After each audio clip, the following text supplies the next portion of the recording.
ሰራዊቱን ለሶስት እየወቀጡት ነው። ህወሓት የሻዕቢያ ጦርና የሱዳን ጦር በጋራ በመሆን ሄሜቲ ላይ ዘምተውባቸዋል። ነገሩ እጅግ አስጨናቂ ነው። ህወሓት የትግራይን ወጣት እያፈሰ እያሰለጠነም በሱዳን ጦርነት ውስጥ መማገዱን ቀጥሎበታል። ከሰሞኑ አልቡርሃን ትልቅ ድል ያገኙ ሲሆን ከዚህ ድላቸው ጀርባ የህወሓትና የሻዕቢያ ጦሮች አሉ። ነገር ግን ይህ ከባድ መዘዝ አለው። እንዴት የሚለውን እንመልከት። የምናወራው ለኢትዮጵያ ታላቅ ስጋትን ስለደቀነው እንዲሁም ከኢትዮጵያ ወቅታዊ ሁኔታ ጋር ስለተያዘው የሱዳን ጦርነት ነው። የሱዳን ጦርነት የተቀሰቀሰበት ወቅትና የአማራ ክልሉ ወታደራዊ የትጥቅ ግጭት የተጀመረበት ጊዜ የወራት ያህል ዕድሜ ብቻ ልዩነት ያለው ነው። በመጋቢት ወር ላይ የሱዳን ጦርነት ሲቀሰቀስ የአማራ ክልሉ ጦርነት ደግሞ በግንቦት መጨረሻ ላይ ነበር እየተቀሰቀሰው። ይህን ተከትሎ በወቅቱ ታላላቅ የሚባሉ የዓለም የፖለቲካ ሊቃን የሱዳን ጦርነት እንዲሁም የአማራ ክልሉ ጦርነት እየተባባሰ ከመጣ ተያያዥ ይሆናል፣ ቀጠናዊ ስጋትም ይፈጥራል ብለው ነበር። እንዳሉትም አልቀረም፣ እየተፈራ ሆኗል። የሱዳን ጦርነትና የኢትዮጵያ አሁናዊ የግጭት ሁኔታ የተያያዘ ሆኗል። የሱዳን ጦርነት ከተቀሰቀሰበት ኤፕሪል 15 2023 አንስቶ ስንመለከት ብዙዎቻችን በሁለት ኃይሎች መካከል ያለ ጦርነት እንደሆነ ልናስብ እንችላለን። በአንድ በኩል የሱዳን መከላከያ ኃይል ኤስኤኤፍ በጀነራል አብዱል ፈታህ አልቡርሃን የሚመራ፣ በሌላ በኩል ደግሞ የአርኤስኤፍ ኃይል በመሐመድ ሐምዳን ዳጋሎ የሚመራ ነው። ነገር ግን ጦርነቱ ወደ አራተኛ ዓመቱ ሲገባ አንድ ነገር ግልጽ ሆኗል። ይህ የሱዳን ውስጣዊ ጦርነት ብቻ አለመሆኑ የክልሉና ቀጠናዊ ኃይሎች፣ የባህረ ሰላጤው አገራት፣ ጎረቤት አገራትና የአፍሪካ ቀንድ የጂኦፖለቲካ ፍላጎቶች በጦርነቱ ውስጥ እየተጋጠሙ ነው። እዚህ ላይ ነው ኢትዮጵያ ወደ መድረኩ የምትገባው። ከዚህ ጋር ተያይዞ ሌላ ከባድ ጥያቄም አብሮ ይነሳል። ይኸውም የህወሓትና የትግራይ ታጣቂዎች በሱዳን ጦርነት ውስጥ ምን ያህል ተሳትፎ እያደረጉ ነው የሚል። ይህን ጥያቄ ለመመለስ ግን ከወሬ በላይ መሄድ ያስፈልጋል። መጀመሪያ እንደ ፈረንጆቹ አቆጣጠር ወደ 2020 መመለስ አለብን። የዛሬውን የኢትዮጵያና የሱዳንን ውጥረት ከ23 ጀምሮ ብቻ ማየት ትልቅ ስህተት ይሆናል። በኢትዮጵያ የትግራይ ጦርነት በ2020 ሲጀመር የሱዳን ጦር በአልፋሽቃ የድንበር አካባቢን ቁጥጥሩን አጠናከረ።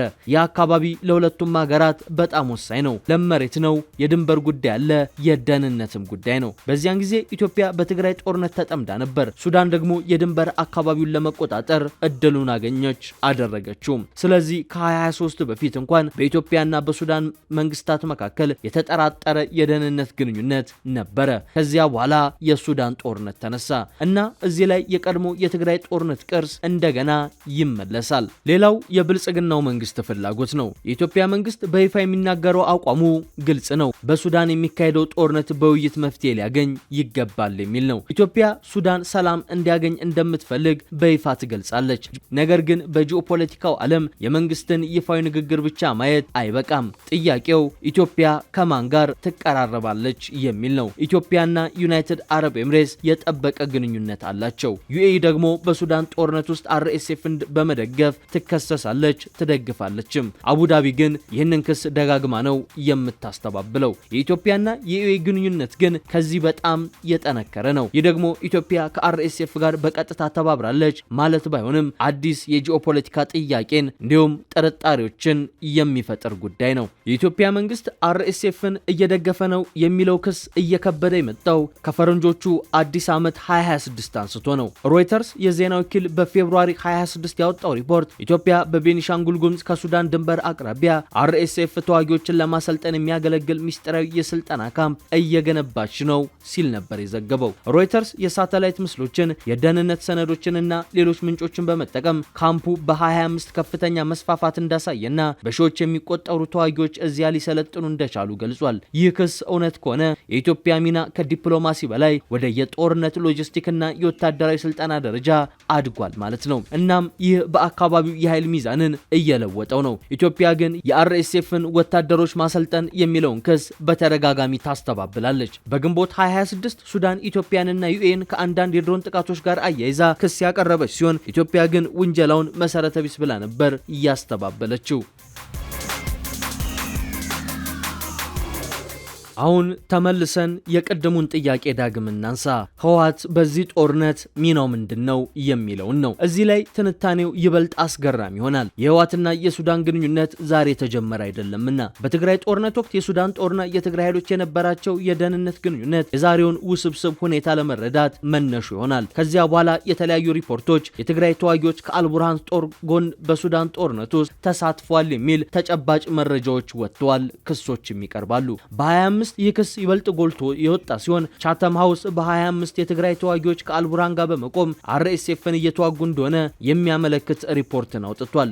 አርኤስኤፍ ራሱም የትግራይ ተዋጊዎች ከአልቡርሃን ጎን እንደተሰለፉ በ25 እና በ26 ዓመተ ምህረት ደጋግሞ ከሷል። ነገር ግን ፈጥኖ ደራሽ ኃይሉ የጦርነቱ ተዋጊ አካል በመሆኑ የራሱ የፖለቲካ ጥቅም እንዳለው ማስታወስ አለብንና ይህንን ክስ ሙሉ ለሙሉ መቀበል አይገባም። ስለዚህ ክሱ በራሱ የገለልተኛ አካላት ማረጋገጫን ይፈልጋል። በእንዲህ መልኩ ውስብስብ ሆኖ የቀጠለው የሱዳን ጦርነት ካለፈው ጃንዋሪ 2026 ወዲህ ደግሞ ይበልጥ እየተወሳሰበ መጥቷል። ኢትዮጵያ ሱዳንን የትግራይ ተዋጊዎችን እየደገፈች ነው ብላ በተደጋጋሚ መክሰስ ቀጥላለች። ሱዳን ደግሞ ኢትዮጵያን ከአርኤስኤፍ ጋር በመተባበር ትወነጅላለች። ህወሓት ደግሞ ኢትዮጵያ የምትሰነዝረውን ክስ ውድቅ አድርጓል። በግንቦት 5 2026 የኢትዮጵያ የውጭ ጉዳይ ሚኒስቴር ሱዳን ለቲፒኤልኤፍ ተዋጊዎች መሳሪያና የገንዘብ ድጋፍ እንደምትሰጥ ገልጾ ነበር። በምላሹ ህወሓት ይህንን ክስ አስተባብሏል እና ይህ በትክክል የቀጠናውን የፕሮክሲ ፖለቲካ በግላጭ ያሳያል። ህወሓት በኢትዮጵያ የረጅም ጊዜ የፖለቲካና የወታደራዊ ስልጣን ታሪክ ያለው ኃይል እንደሆነ ይታወቃል። የትግራይ ጦርነት ከተቋጨ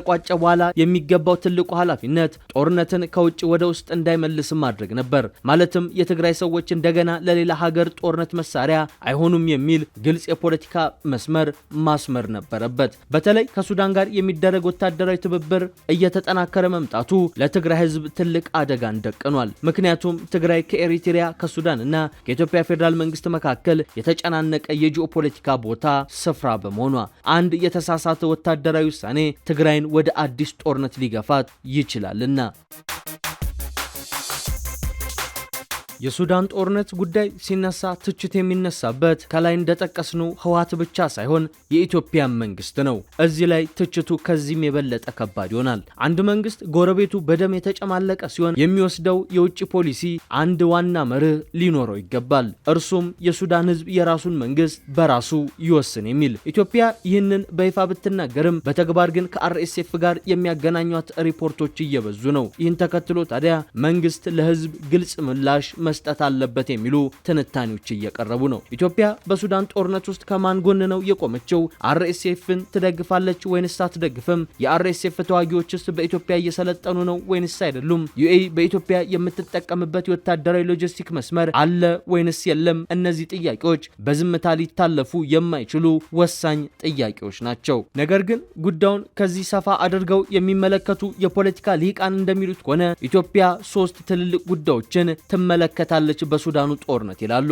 እርሱም አንደኛው የአባይ ግድብ፣ ሁለተኛ የአልፋሽቃ ድንበር፣ ሶስተኛው ደግሞ የቀይ ባህርና የወደብ ፖለቲካ ነው። ሱዳን የኢትዮጵያ ቀጥተኛ ጎረቤት በመሆኗ በሱዳን ውስጥ ማን ስልጣን እንደሚይዝ ለኢትዮጵያ የውጭ ፖሊሲ ትንሽና ቀላል የሚባል ጉዳይ አይደለም። ኢትዮጵያ የምትፈልገው በምዕራባዊ ድንበሯ ላይ ጠንካራ ጠላት የሌለበት መንግስትን ነው። ግን እዚህ ላይ አንድ ትልቅ ተቃርኖ አለ። የሌላ ሀገር ጦርነትን በሚስጥር መሳተፍ የአጭር ጊዜ የደህንነት ጥቅም ሊሰጥ ቢችልም የረጅም ጊዜ የድንበር ደህንነትን ግን ሊያፈርስ ይችላል። ነገር ግን ትንታኔውን ሚዛናዊ ለማድረግ ያህል የጀነራል አብዱል ፈታህ አልቡርሃን ኃይልም ከዚህ አይነቱ ክስ ነጻ አይደለም። የሱዳን ጦር አመራሮች ራሳቸው የፕሮክሲ ፖለቲካ ሰለባ ናቸው። የቲፒኤልኤፍ ተዋጊዎች ከአልቡርሃን ኃይል ጋር ተባብረዋል የሚሉ ሪፖርቶችና ተጨባጭ መስረጃዎች ካሉ ይህ የሱዳን ወታደራዊ አመራር ከኢትዮጵያ የውስጥ ግጭት ጋር ሊገናኝ የሚችል አደገኛ ሁኔታ እየፈጠረ ነው ማለት ነው። ስለዚህ ኢትዮጵያን ብቻ መውቀስ የተሟላ ትንታኔ አይሆንም። ነገር ግን እነሱም አድርጓል የሚለው እኛም እናድርግ የሚለው የውጭ ፖሊሲ መርህ አይደለም። እዚህ ላይ የመንግስት ኃላፊነት ወሳኝ ሚናን የሚወጣ ይሆናል። በርካቶች እንደሚስማሙበት በአሁኑ ወቅት የሱዳን ጦርነት የብዙ የውጭ ኃይሎች ፍላጎት መጋጫ ሆኗል። አርኤስኤፍ በዳርፉርና በሌሎች አካባቢዎች ትልቅ ቁጥጥር ይዞ የቆየ ሲሆን ኤስኤኤፍ ደግሞ በምስራቅና በሰሜን አካባቢዎች ጠንካራ ይዞታ አለው። በ26 የጦርነቱ መሃል ክፍል በኮርዶፋንና በምስራቃዊ ድንበር አቅራቢያ የበለጠ እየተጠናከረ ይገኛል። በዚህ ውስጥ ዩናይትድ አረብ ኤምሬቶች፣ ኢጂፕት፣ ሳውዲ አረቢያ፣ ተርኪ፣ ኳታር እና ሌሎች ኃይሎች በተለያየ ደረጃ እጃቸውን አስገብተውበታል። ይህ የሚያሳየው አንድ ነገር አለ። እርሱም ሱዳን የራሷን መንግስት በራሷ የምትወስንበት የውስጥ ጦርነት ውስጥ ብቻ አይደለችም። ጦርነቱ የቀጠናዊ የፕሮክሲ ጦርነት መድረክ ሆናለች ልንል እንችላለን። ተንታኞች የሱዳን ጦርነት ብቻውን ችግር አይደለም ይላሉ። በኢትዮጵያ ውስጥ የህወሓትና የፌዴራል መንግስት ግንኙነት እየተበላሸና ውጥረቱም እየተካረረ ነው። ከዛሬ ነገ ጦርነት ፈነዳ የሚል ስሜትም ተፈጥሯል። በኤፕሪል 2026 ህወሓት የቀድሞውን የትግራይ አስተዳደር እንደገና ለማቋቋም እንደሚንቀሳቀስ ማሳወቁ ይህም የ2022ቱን የፕሪቶሪያ ስምምነት ሙሉ ለሙሉ ንዶታል። ይህ ማለት ሁለት የተለያዩ ጦርነቶች ሊገናኙ ይችላሉ ማለት ነው። የሱዳን ጦርነትና የኢትዮጵያ የውስጥ ፖለቲካ። እነዚህ ሁለቱ ከተገናኙ ጉዳዩ ከኢትዮጵያና ሱዳን በላይ ይሄዳል። ኤርትራ፣ ግብጽ፣ ዩኤኢ እና ሌሎች የቀጠናው ኃይሎች ሊገቡበት ይችላሉ። በአሁኑ ወቅት በርካቶች በትግራይ አዲስ ጦርነት እንዳይቀሰቀስ የሚያስጠነቅቁትም ለዚሁ ነው። ምክንያቱም በፌዴራል መንግስትና በህወሓት መካከል ዳግም ግጭት ካገረሸ ቀጠናዊ ጦርነት ይሆናል ብለው ይሰጋሉ።